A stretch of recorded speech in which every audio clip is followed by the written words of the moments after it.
नमस्कार दोस्तों। दोस्तों, एक महिला समूह से पैसा लेती है। वो एक बार नहीं बल्कि 14 बार लेती है।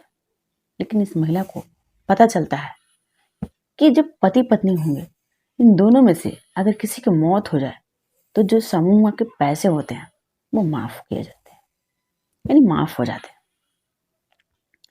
फिर ये महिला जो रास्ता अपनाती है वो वाकई शर्मनाक होता है, क्योंकि ये पैसा कौड़ी धन दौलत आदमी से ही तो है।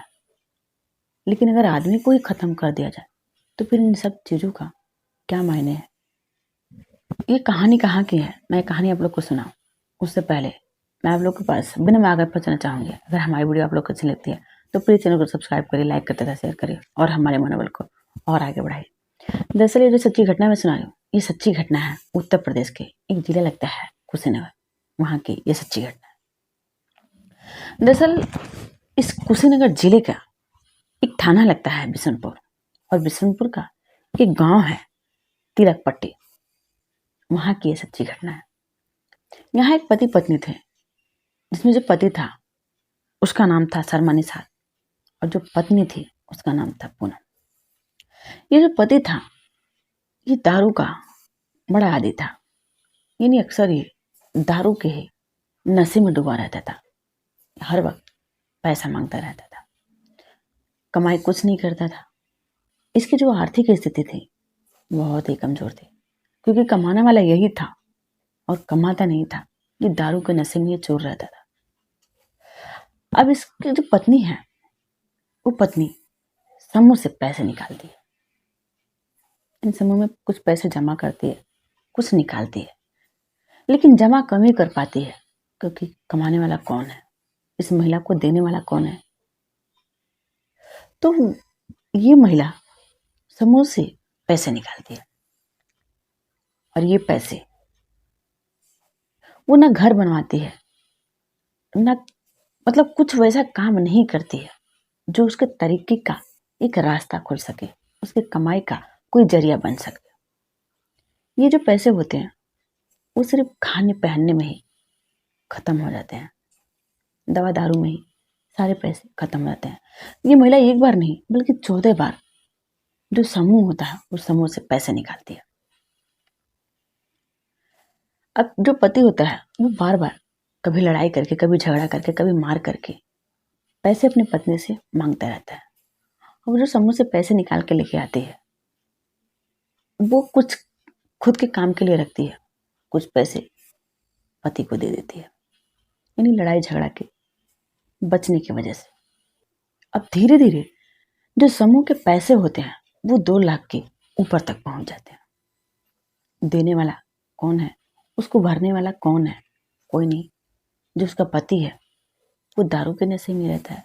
बच्चे हैं, 2 बच्चे हैं और एक बच्ची है, यानी 2 लड़के हैं और एक लड़की है। इन बच्चों की जो उम्र है वो 12 से नीचे ही है तीनों। कमाने वाला कौन है?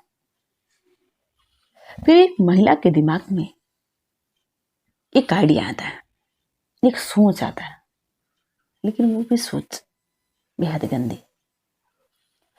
दरअसल इस महिला को कहीं से पता चलता है कि जो समूह के पैसे हैं, अगर पति पत्नी में से किसी एक की मौत हो जाए तो ये समूह के पैसे माफ हो जाएंगे। यानी जो समूह से लोन ले रखी है वो सारे लोन उसके माफ हो जाएंगे। अब ये जो समूह वाले पैसे हैं वो ज्यादातर ऐसे परिवारों को, ये जो संस्था है इसके जो मेंबर होते हैं वो ऐसे ही परिवारों को देते हैं। इन समूह में ऐसे लोग ही जुड़ते हैं जिनकी आर्थिक स्थिति कमजोर होती है। वो 2 पैसे इकट्ठे करके उसमें डालते हैं, कुछ निकालते हैं। लेकिन ये जो परिवार था वो बेहद ही गरीब परिवार था। मैं आप लोग को अगर ये दिखा सकूं इस परिवार का घर, तो यही घर है। इसकी हालत देखिए। फिर महिला एक रोज दारू के नशे में ही पति रहता है और उसी हालत में अपने पति की गला दबा करके हत्या कर देती है। उसकी हत्या करने का मकसद जो वो समूह से पैसे ले रखी है उसी पैसे को माफ करवाने का था। यानी पति मर जाएगा तो जो पैसे हैं वो माफ हो जाएगा। पति की हत्या कर देती है और वो इत्मीनान से घर पे सो जाती है। सुबह होता है तो रोने धोने का नाटक करने लगती है, चिल्लाने लगती है।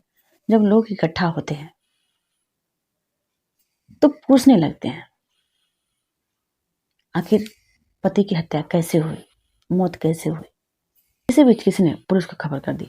पुलिस मौके पे आई, उस आदमी का लाश को पोस्टमार्टम भेजा और उसकी बीवी से यानी पूनम से पूछने लगती है, सवाल जवाब करने लगती है कि आखिर इसकी मौत कैसे हुई, तुम कहाँ थी, क्या पहले से तबीयत खराब था, कोई बीमारी थी या फिर किसी से कोई दुश्मनी थी।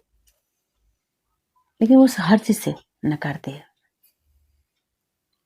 लेकिन अपने ही बातों बातों में वो उलझती चली आती है कि पढ़ी लिखी महिला थी नहीं।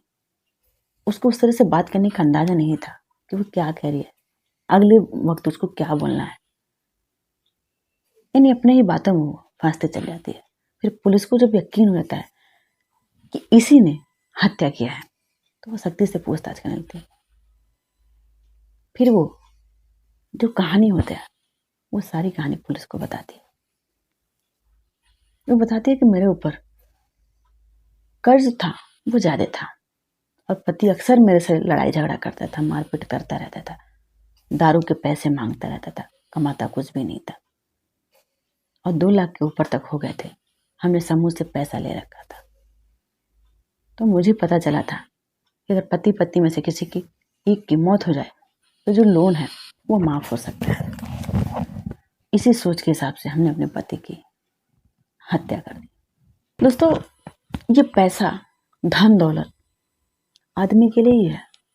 अगर आदमी है तभी इन सभी चीजों का मायने है और अगर नहीं है तो सारी चीजें मिट्टी है।